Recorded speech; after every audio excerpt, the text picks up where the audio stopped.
Hello everyone, I am Soika Chatterjee and welcome to our channel BTN Academy. Search engine optimisation playlist का आज जो episode है इसमें हम लोग डिटेल में बात करेंगे वेब होस्टिंग के बारे में और ये वेब होस्टिंग कैसे सर्च इंजन ऑप्टिमाइजेशन में इफेक्ट करता है वो भी हम लोग देखेंगे।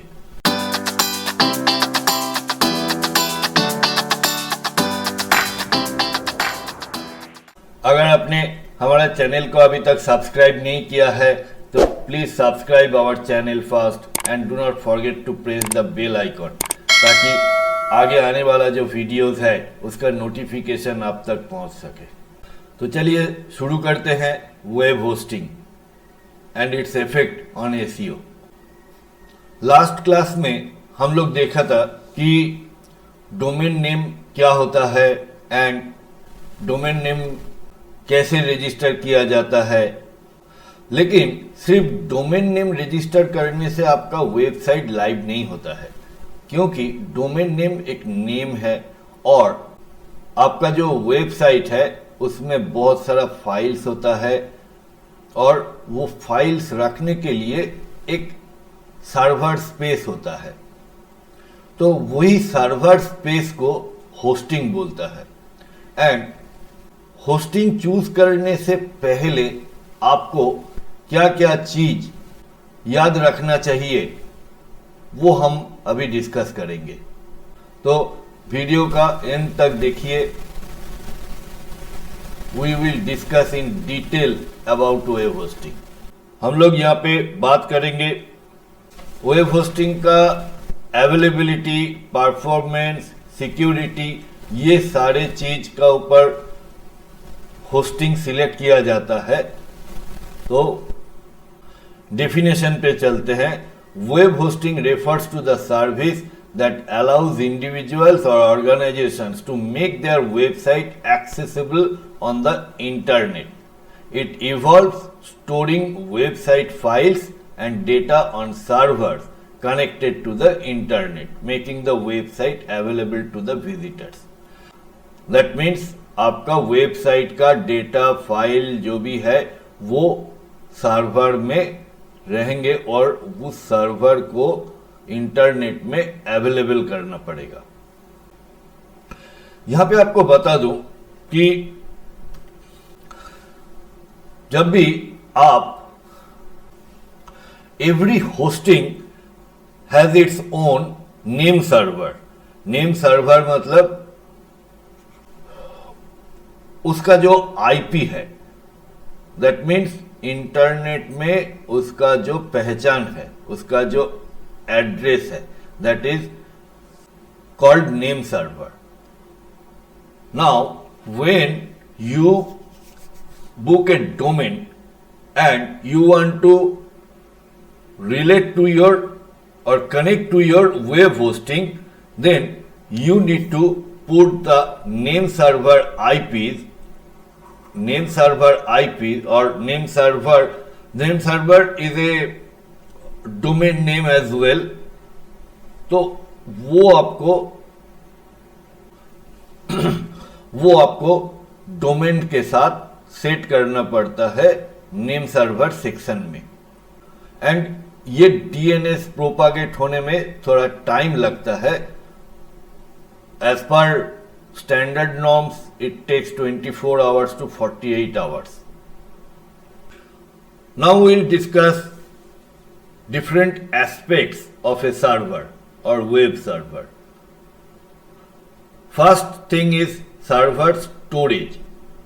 According to your websites, आपका वेबसाइट का साइज के ऊपर आप अपना सर्वर का स्टोरेज स्पेस डिफाइन कर सकते हैं, क्योंकि आपका जो HTML, CSS, इमेजेस, वीडियोस, ये सारा फाइल्स है और भी जैसे PDF फाइल्स होता है, प्रेजेंटेशन फाइल्स होता है, ये सारा फाइल्स आपको ये होस्टिंग में रखना पड़ता है। तो उसका टोटल साइज क्या है, उसका हिसाब से आप अपना स्टोरेज स्पेस ले सकते हो। The servers are equipped with necessary hardware and software infrastructure to ensure the website's availability and performance। कोई भी सर्वर या कंप्यूटर या मोबाइल, उसका 3 चीज होता है। एक है उसका CPU या प्रोसेसर, वो कितना स्ट्रॉन्ग है, उसका रैम या प्राइमरी मेमोरी वो कितना है, और स्टोरेज। ये 3 प्राइमरी चीज होता है कोई भी सर्वर के लिए। तो ये रिसोर्सेज जितना ज्यादा अवेलेबल होगा, आपका सर्वर का परफॉर्मेंस उतना ज्यादा अच्छा होगा। Now server management. Web hosting providers handle server management tasks, including server setup, maintenance, and security updates. They monitor server performance, manage backups, and ensure the servers are running optimally. आपका server setup से शुरू करके इसका maintenance, time to time आपका website का backup रखना भी बहुत जरूरी होता है, क्योंकि hackers are everywhere, they are always trying to find a hole and intrude into your system. तो एक बार कोई वेबसाइट हैक हो जाता है तो बहुत मुश्किल हो जाता है उसको रेस्टोर करना। तो इसीलिए अगर आपको monthly, weekly, daily backup policy अगर रहता है तो आप इजीली रेस्टोर कर सकते हैं उस सर्वर को, उस वेबसाइट को बैक टू नॉर्मल पोजीशन पे। नाउ डोमेन नेम कनेक्टिविटी, आपको पहले ही बताया कि आप डोमेन नेम रजिस्टर करने के बाद आप उसमें इस सर्वर का नेम सर्वर डालते हैं और ये रेजोल्यूट होता है डीएनएस सर्वर से, जो कि हमने लास्ट क्लास में बताया था, डोमेन नेम क्लास में बताया था कि ये DNS that means domain naming system. यहां पे क्या होता है कि डोमेन नेम और यहां पे एक आईपी, आपका डोमेन नेम जो भी है उसको आईपी में ट्रांसफर करना पड़ता है और ये काम ये डीएनएस सर्वर का होता है। So whenever you type a domain name in the browser, the DNS translates into its IP and sends the HTTP or FTP whatever request you are sending to your server, और वहां पे उस request को server process करता है and उसका हिसाब से आपको रिटर्न बैक करता है। Now comes bandwidth. बैंडविड्थ क्या होता है कि जब भी कोई विजिटर आपका साइट को एक्सेस करता है तो कुछ अमाउंट ऑफ डेटा ट्रांसफर होता है। आपका जो वेबसाइट है उसका जो HTML है, उसका जो CSS है, उसका जो जावास्क्रिप्ट है, वो सारे उनका ब्राउजर में लोड होता है। इमेजेस, PDFs, ये सारे उनका ब्राउजर में लोड होता है और इसमें certain amount of data is transferred. तो जितना डेटा ट्रांसफर होता है उसी को हम लोग बैंडविड्थ बोलते हैं। Every hosting has limitations on the bandwidth part, कि आप महीने में 100 GB तक आप डेटा ट्रांसफर कर सकते हो या बैंडविड्थ ले सकते हो। अगर ये आपका वेबसाइट है और ये सारा यूजर्स है, ये यूजर आपको डेटा के लिए रिक्वेस्ट सेंड कर रहा है ये जितना पेजेस देखेंगे, जितना टाइम यहाँ पे स्पेंड करेंगे या कुछ भी डाउनलोड करेंगे, तो ये बैंडविड्थ ज़्यादा लेता है। और ये डिपेंड करता है नंबर ऑफ यूजर्स के हिसाब से। अगर नंबर ऑफ यूजर्स ज़्यादा होंगे तो भी आपका डेटा कंजम्पशन या बैंडविड्थ कंजम्पशन ज़्यादा हो जाता है। Hosting plans also offer specific bandwidth allocation to handle website traffic. Now आपका वेबसाइट के साथ साथ ईमेल भी आपका सर्वर में होस्ट किया जाता है और ये ईमेल के लिए भी स्पेस रिक्वायर्ड होता है।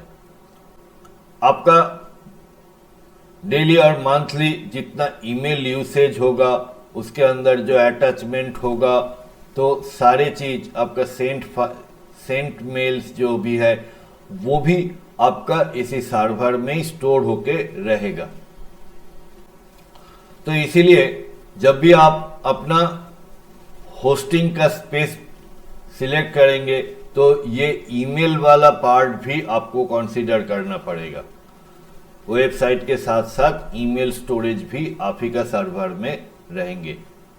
अगर आप कोई professional third party email service अगर यूज नहीं कर रहे होंगे तो, जैसे कि गूगल वर्कस्पेस का मेल होता है, माइक्रोसॉफ्ट 365 का मेल होता है और भी बहुत सारा थर्ड पार्टी मेल कंपनीज है, वो सर्विस अगर आप लेते हो तो वहां पे आपका स्टोरेज में आपका मेल का डाटा स्टोर नहीं होता है। Now comes types of web hosting.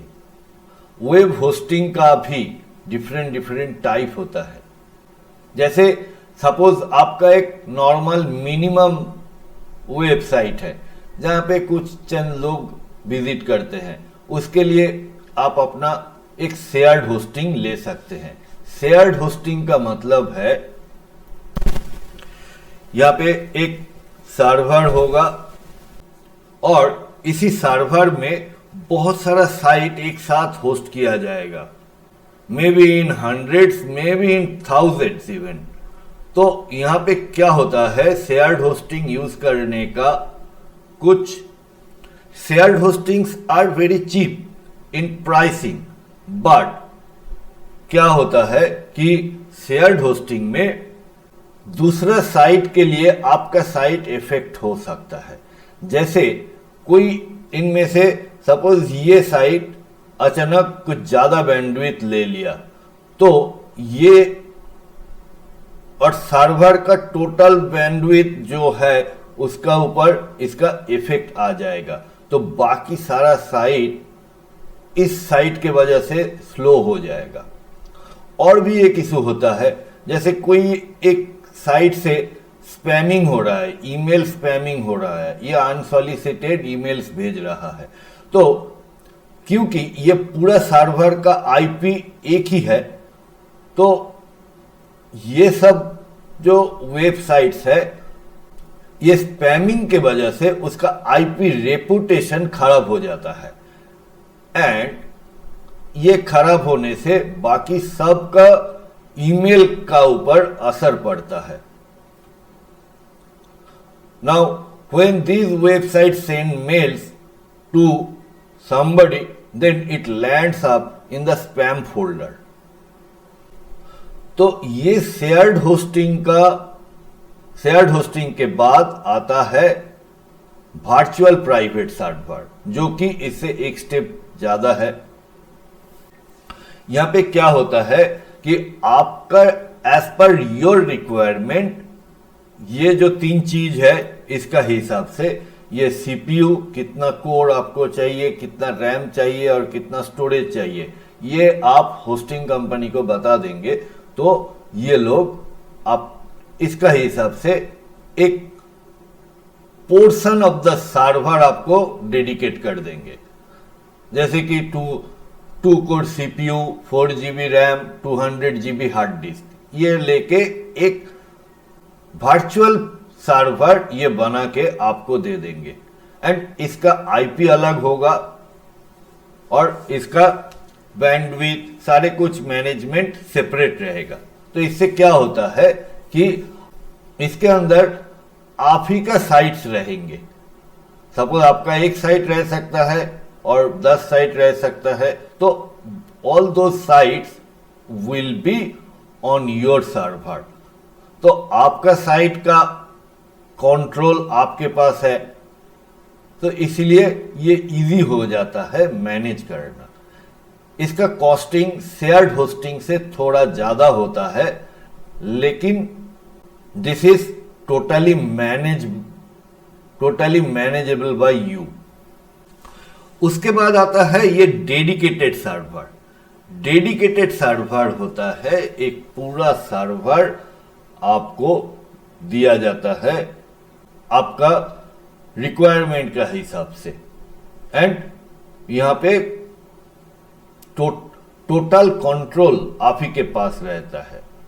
ये वीपीएस और डेडिकेटेड सर्वर ये मैनेज और अनमैनेज दोनों हिसाब से मिलता है। जो मैनेज्ड होता है वो उसमें होस्टिंग कंपनी आपका सर्वर को on behalf of you manage करता है, और जो है अनमैनेज्ड होता है उसमें, और उस मैनेजमेंट के लिए, उस सर्वर मैनेजमेंट के लिए वो एक सर्टेन अमाउंट ऑफ मनी भी चार्ज करता है। और अनमैनेज सर्वर में सारी चीज आप ही को देखना पड़ता है, आप ही को करना पड़ता है। Until and unless it's a hardware fault, server company उसमें इंटरफेयर नहीं करेंगे। Now comes support and technical assistance. जब भी आप सर्वर लेंगे कोई होस्टिंग कंपनी से, उसका ये सपोर्ट का रेपुटेशन आप एक बार देख लीजिएगा जरूर, क्योंकि ये सपोर्ट एक बहुत ही इंपॉर्टेंट पार्ट है होस्टिंग के लिए। आपका कभी भी जरूरत पड़ सकता है, साइट डाउन है, साइट स्लो है, और ये नहीं खोल रहा है, मेल नहीं चल रहा है, बहुत सारा इश्यूज आ सकता है, एंड उसके लिए आपको ये होस्टिंग कंपनी को कांटेक्ट करना पड़ेगा और उससे हेल्प देना पड़ेगा। तो before you choose any hosting company, आपको ये सपोर्ट पहले इंश्योर कर लेना है। 3 टाइप्स ऑफ सपोर्ट होता है, एक है कॉल सपोर्ट, एक है मेल सपोर्ट, एक है चैट सपोर्ट। तो इनमें से क्या क्या आपका होस्टिंग कंपनी देता है वो आप एक बार चेक कर लेना। अप टाइम एंड रिलायबिलिटी, यहां पे आता है सर्च इंजन ऑप्टिमाइजेशन का एक बड़ा फैक्टर।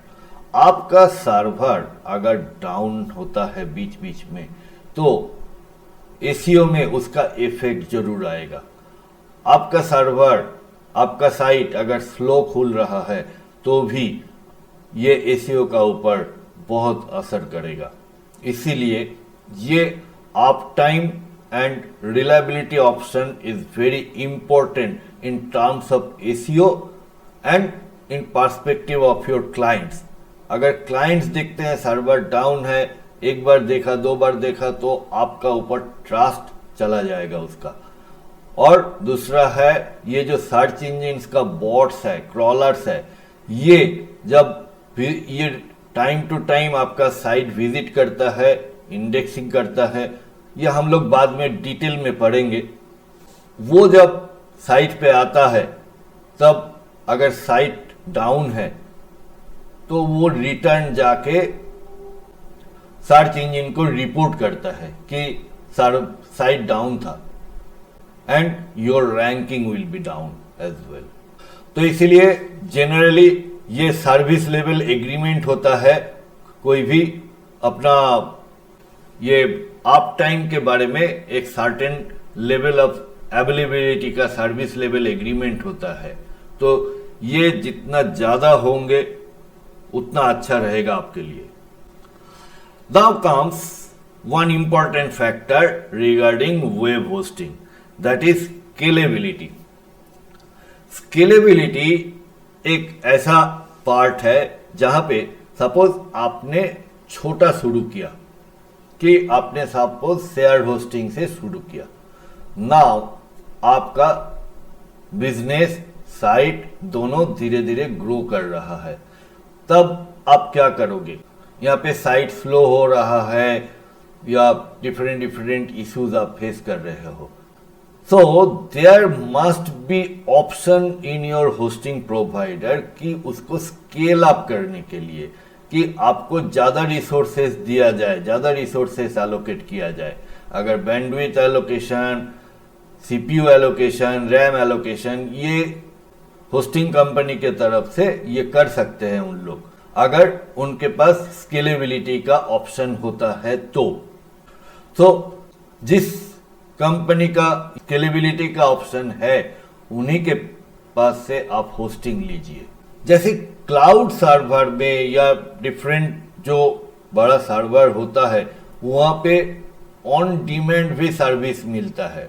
सपोज आपका कोई इवेंट आप अनाउंस किया, जैसे कि big billion day sale announce होता है, तो अचानक से साइट पे लाखों विजिटर्स आ जाते हैं और जितना विजिटर्स आएंगे आपका साइट का ऊपर लोड उतना ज़्यादा होगा और वो लोड को कैटर करने के लिए आपका सर्वर रेडी रहना चाहिए। नाउ आपके पास सपोज बैंडविड्थ है 1 TB का, लेकिन आपके पास आ रहा है 2 TB 3 TB का बैंडविड्थ, तो आप क्या करेंगे? सेल तो अनाउंस हो गया है, then you take bandwidth on demand service. तो उससे क्या होगा, आपका जब भी बैंडविड्थ का जरूरत होगा तो होस्टिंग कंपनी वो बैंडविड्थ आपको एलोकेट करेगा एंड बाद में उसका जो चार्जेस है उसके लिए जो भी फीस है वो आपसे मांग लेंगे, लेकिन आपका सर्विस बराबर चलता रहेगा। नाउ हम लोग जिस कंपनी से हमारे खुद का साइट्स के लिए या हमारा क्लाइंट्स के साइट के लिए ये कंपनी से होस्टिंग बाय करते हैं, ये है होस्टिंग गार्ड। उसका लिंक यहाँ पे है या हम डिस्क्रिप्शन में भी डाल देंगे। तो ये कंपनी ये scalability, security features, technical support, ये सब का हिसाब से अच्छा है। So you can choose this company as your hosting provider। तो हमने होस्टिंग का डिफरेंट एस्पेक्ट का बारे में अभी डिस्कस किया है। फिर भी अगर आपका कोई क्वेश्चन है तो please ask me in the comment section, I will answer them. And secondly, अगर इस वीडियो से आपको कुछ हेल्प हुआ है तो please put A like on this video.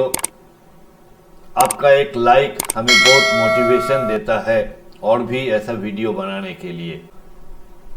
और एसीओ का जर्नी जस्ट शुरू ही हुआ है, अभी बहुत दूर जाना है, इसीलिए अगर सब्सक्राइब नहीं किया है तो please subscribe our channel and share this video with your friends, family and colleagues. इस एपिसोड में इतना ही, मिलते हैं नेक्स्ट एपिसोड में। Thanks for watching.